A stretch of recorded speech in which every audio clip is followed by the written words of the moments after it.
जय श्री राधे कृष्ण। आप सभी का आपके अपने YouTube channel VK Mishra present में बहुत बहुत स्वागत है।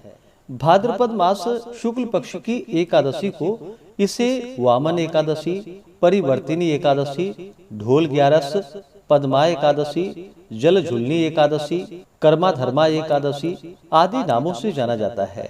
आप सभी भक्तों को भाद्रपद मास शुक्ल पक्ष की एकादशी की ढेर सारी शुभकामनाएं।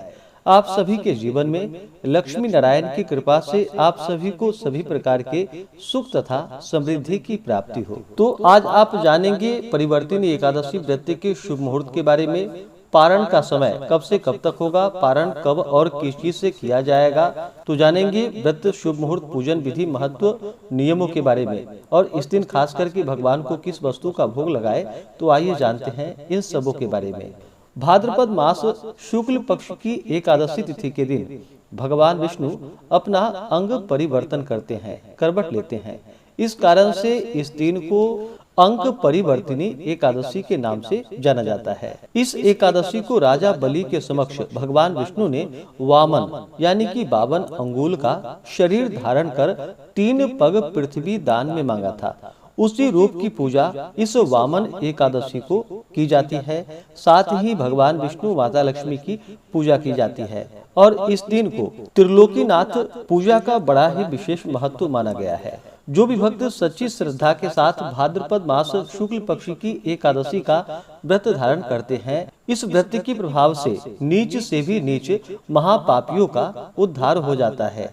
अथवा इस दिन भगवान का पूजन, त्रिलोकी भगवान का पूजन, दान पुण्यों का कार्य, रात्रि जागरण आदि करने से अक्षय पुण्य फल और महामंगल फल देने वाला होता है। इसको करने वाले तथा इस एकादशी व्रत कथा को सुनने वाले अवश्य ही स्वर्ग और मुक्ति को प्राप्त होते हैं। इस दिन व्रत करने वाले को चाहिए कि यदि संभव हो तो पूरा दिन पूजन आदि में ही व्यतीत करनी चाहिए, किसी के समक्ष न आवे। यदि कोई साधु संत दरवाजे पर आए तो उनको यथाशक्ति देनी चाहिए।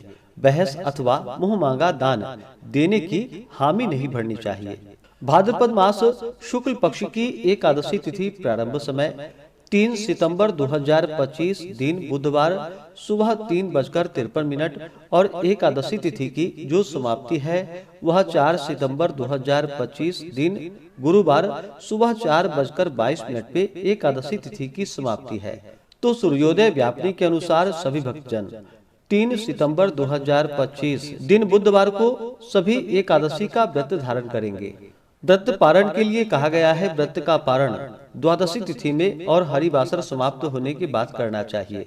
तो द्वादशी तिथि प्रारंभ समय 4 सितंबर 2025 दिन गुरुवार सुबह 4:23 और द्वादशी तिथि की जो समाप्ति है वह 5 सितंबर 2025 दिन शुक्रवार सुबह 4:09 पे द्वादशी तिथि की समाप्ति है। तो हरिवासर समाप्त होने का समय 4 सितंबर को सुबह 9:40 पे हरिवासर की समाप्ति होगी। उसके बाद मध्याह्न का समय होगा। तो व्रत का पारण 4 सितंबर को दोपहर 1:35 से शाम 4:07 तक व्रत का पारण किया जाएगा। इस व्रत का पारण कुष्मांडेन पारणम, कुष्मांड जो कि बहुत से जगहों पर इसे पेठा कहते हैं या भुआ के नाम से इसे जानते हैं। तो इससे व्रत का पारण है। यह संभव ना हो पाए तो आप जल, फल या तुलसी दल से व्रत का पारण करें। ध्यान रखें कि द्वादशी तिथि के दिन तुलसी दल, तुलसी पत्र नहीं तोड़नी चाहिए। एकादशी तिथि के दिन ब्रह्म मुहूर्त का समय सुबह 4:30 से सुबह 5:15 तक होगा। सूर्योदय का समय सुबह 5:39, सूर्यास्त शाम 6:15 होगा। राहु काल का समय सुबह 11:57 से दोपहर 1:31 तक होगा। राहु काल समय के दौरान कोई भी शुभ कार्य या नया कार्य नहीं करना चाहिए, इस बात का ध्यान रखें। प्रातः काल पूजा का शुभ मुहूर्त सुबह 4:52 से सुबह 6 बजे तक होगा। शाम को पूजा का शुभ मुहूर्त शाम 6:40 से शाम 7:48 तक होगा।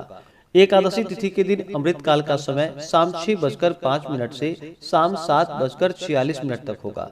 नक्षत्र जो कि पूर्वाषाढ़ा होगा रात्रि 11:08 तक, उसके बाद उत्तराषाढ़ा नक्षत्र होगा।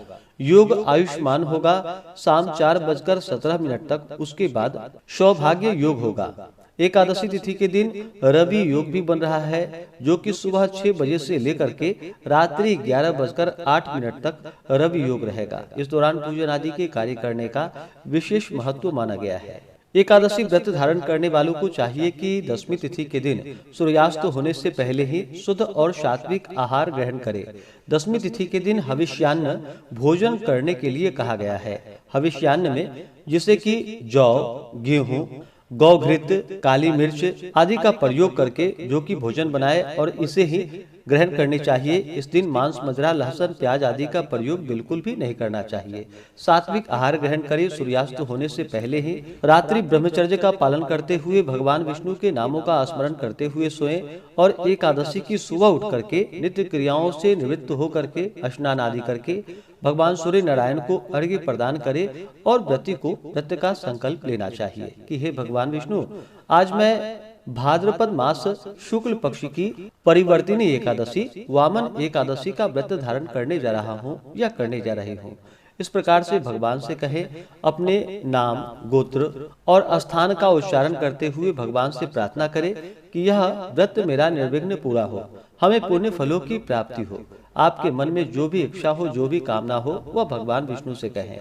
और इस दिन भगवान विष्णु, माता लक्ष्मी तथा भगवान वामन की और त्रिलोकी नाथ की पूजा करे। इस दिन भगवान का जल से अभिषेक करे, पंचामृत से अभिषेक करे, शुद्ध गंगा जल से अभिषेक करे, पीले वस्त्र चढ़ाएं, यज्ञोपवीत अर्पित करे, जल से आचमनी करवाएं। उसके बाद पीला पुष्प माला भगवान को अर्पित करे। कमल का पुष्प मिल सके तो कमल का पुष्प चढ़ाएं। भगवान को तुलसी दल अर्पित करे। फिर धूप और दीप दिखा करके अनेक प्रकार के दूध से बने हुए वस्तु या अभी के मौसम में ऋतु फल जो भी प्राप्त हो उसका भोग लगाए।